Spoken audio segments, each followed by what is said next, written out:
জয় শ্ৰীৰাম বন্ধুসকল, ৰাম মন্দিৰ কোনদিনা প্ৰাণ প্ৰতিষ্ঠা কৰিব তাৰ এই আমাৰ ওচৰত আহি পালেহি এখন চিঠি। বন্ধুসকল, নিতেই আনন্দ হৈছোঁ। বিশ্ব ৰাম ভক্তসকললৈ অনুৰোধ, এখন চিঠি আহিছে, আমাৰ হাততো পালেহি আৰু অহা 22 জানুৱাৰীত প্ৰাণ প্ৰতিষ্ঠা কৰা হ'ব ৰাম মন্দিৰ।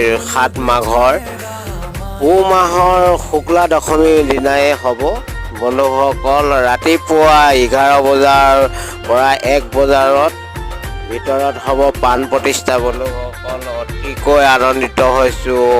বন্ধুসকল, লাইক শ্বেয়াৰ জৰুৰ কমেণ্ট কৰিব। বন্ধুসকল, জয় জয় শ্ৰীৰাম লিখিব যোনে ৰাম ভক্ত হয়। এই মহল 161 ফুট ওখ হয়। বন্ধুসকল, ৰাম মন্দিৰ 44খন দৰ্জা আছে। বন্ধুসকল, কিমান সুন্দৰ ভাৰতৰ গৌৰৱৰ